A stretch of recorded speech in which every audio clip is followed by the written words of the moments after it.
South of Midnight is a great game in terms of art style and environmental design, and I was in it just for that. In the beginning, it gave me physics based gameplay vibes, but it didn't really have that, and that was fine. I was just playing it for the graphics. In the later section, it looked like Plague Tale. Um, there were dark environments, but those levels went away quickly, and I was happy for that because I was not looking for a darker gameplay in this game. The art style seemed more fitting towards fantasy style, and there were these huge environments like a Plague Tale Requiem, but there was nothing much to do, nothing much to find, no puzzle solving, and that was a bummer. There was just one big puzzle, and that's how it worked out, but nothing more.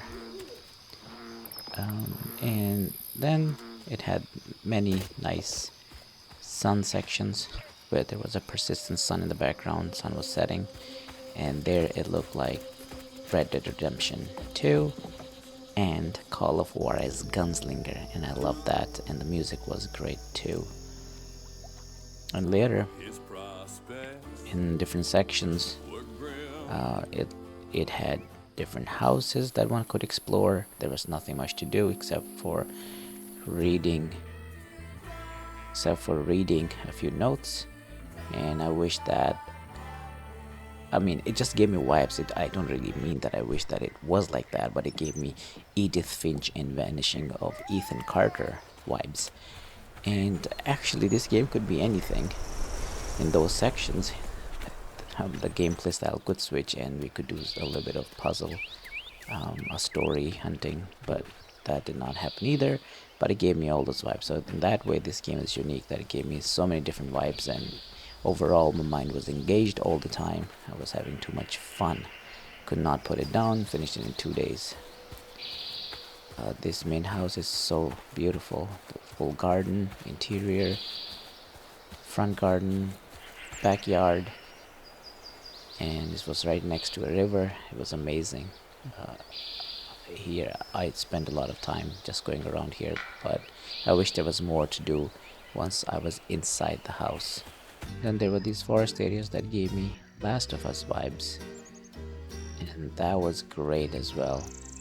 And then there were later sections on top of a hill, a beautiful house, rested like it belonged to a witch, and kinda did.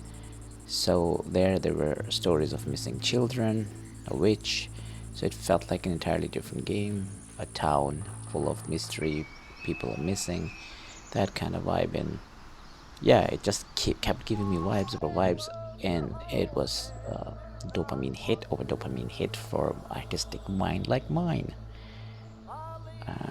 Standing here at the top of the mountain, looking down at that, the house was amazing.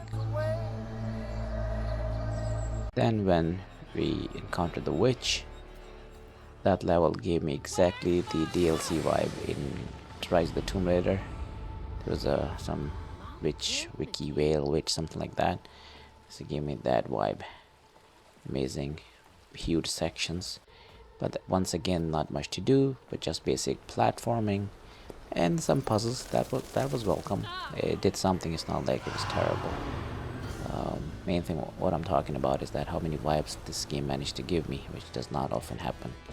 Video games give you maybe a couple of vibes, at 3, 4, but this one gave me like 10, 15 different kinds of vibes. Then these jungle environments, forest, they look amazing. Some fantasy vibe, like maybe we would some stories about giant trees. Well, there was all that, but just not enough. It wasn't clear. It was again a basic platforming section, but otherwise magical creatures, all that was there, but just not enough. Nothing fully realized, but it did have all that. Did that kind of vibe of mystery, um, forest. I mean, I don't even know how to describe it, but dark fantasy here. forest creatures and whatnot. And in the antique shop, it gave me the Dishonored vibes and the upcoming game from the same studio, Blade game, new Blade game, and that vibe. And the art style is so unique, so amazing. I have seen only a few games that do this. Dishonored is close to this as well, and that was great to see. And the character design is great too. So I'm very hopeful for the new Blade game based on that. At the very end, this mansion here gave me the Red Dead Redemption 2 vibes, and that was a theme throughout the sunset levels.